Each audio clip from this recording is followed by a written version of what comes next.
insider has claimed that King Charles loves his son, even if he doesn't like what Harry's doing. So the king must be feeling relieved and feeling good that Harry has decided to attend his coronation after all. And the king also has to feel incredibly happy that Meghan has decided that she wants to stay home in California. But it looks like Harry is going to have to face the consequences for his insolence, telling lies about his family, and his decision to leave the UK suddenly for fame and fortune, which of course he never found.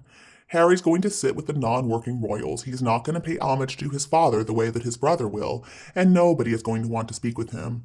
How can they talk about anything when they know that whatever they say might end up in a trashy memoir or fodder for another reality show? While it may be a relief to the king that Harry is coming, Charles is still no fool. He understands that Harry has ruined his chances of making a comeback without Meghan, thanks to everything that has happened ever since Harry married her. King Charles has a country he's got to look after, and Harry needs to be shelved most of the time in order for the king to make certain that the people of the UK will be happy. Allowing Harry to come to the coronation simply doesn't mean that the king is going to suddenly start taking his nasty phone calls and his demands for money. In fact, I think the truth is far from it. If anything, King Charles is planning to support the son who's going to follow him when the time comes, Prince William. The monarchy has to come first. The survival of the monarchy is important, and the king is smart enough to understand that fact. Harry has brought pain upon himself because of everything that he has said and done. Meghan knows this, and she's going to be trying to make some big news on Coronation Day by opening up her old blog probably. Of course, this was the blog that she started when she was a wannabe famous actress. Now, she wants to be just like Gwyneth Paltrow and be an influencer. I don't think it's going to work out very well, though. Because who in the world is Meghan going to have any influence over other than her husband and the kids she claims to have? Meghan has already started her campaign, though. I just saw a bunch of photos of Archofficial released just in time for his birthday. He doesn't even look like the same child in any of the photos, and also, of course, they cover up his head as usual. I'm curious if Meghan believes that she's going to get a lot of money for photos of those invisible kids. Maybe she thinks that's how she can make herself some big money, like Angelina Jolie and Brad Pitt, for example. But the problem is, Angelina and Brad, they gave all their money to charities. Meghan's charity begins right in her pocket. For royal fans and even for heads of state, the coronation of King Charles is going to be the news that people want to focus on. Mixed feelings whereby the father Charles would be happy his immediate family would get to see his lifetime achievement, but is guarded in the hope of how Harry's going to be received and if he's going to act right. But King Charles does need to be careful. He has to focus on his duty to the monarch in his new position, but at the same time, he needs to try not to flaunt the lavish lifestyle that he is offered because of that role, whereby he gives license for poor behavior to people taking advantage of the lifestyle by extension. Harry certainly wouldn't want to cut the tie that binds, especially now when that association could prove to be very lucrative. Harry's probably going to try to manipulate his father's feelings at a time when the king can least afford it. It's a lot like the situation with Prince Andrew. See, the perks of being the sovereign son certainly run out when the sovereign passes away. We're just going to have to wait and see how all of this plays out. In other news, it looks like Meghan is done with Harry. She doesn't want to get booed. Even though Harry left his own family, his own country for her, it is never going to be enough. Her plan of world domination and leadership has failed. She and Harry are now just a laughingstock all around the world. But of course, Meghan will not accept that this is her fault. It has to be Harry's fault. Harry has proven himself to be incredibly weak. He hasn't been there for Meghan, and she had to turn to another man, Tyler Perry, for help. Meghan and Harry just assumed that Oprah interview and the docu-series, the podcast series, the articles, and finally Spare were going to get everybody on their side. Well, of course, that didn't happen, because in spite of what they claim, they are not authentic and they're so dishonest. Maybe she and Harry won't get divorced right away, but their relationship is done because a relationship that was founded upon lies and bitterness can never last. Meghan has to be aware, too, that most people in the UK do not like her.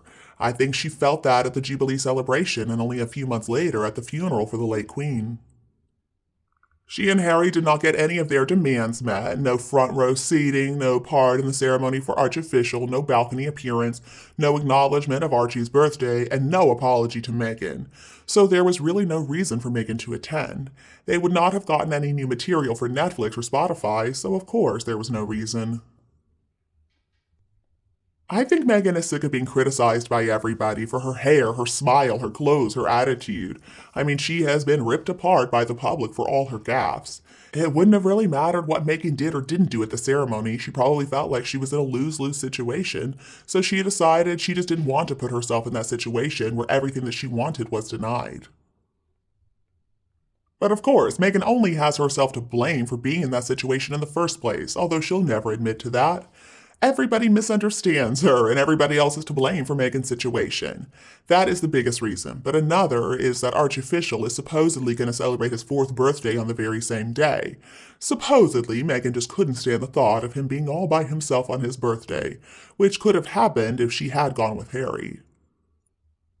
The Invisible Kids were not invited to the ceremony, so they would have needed to stay home no matter what, and Meghan thought that was wrong.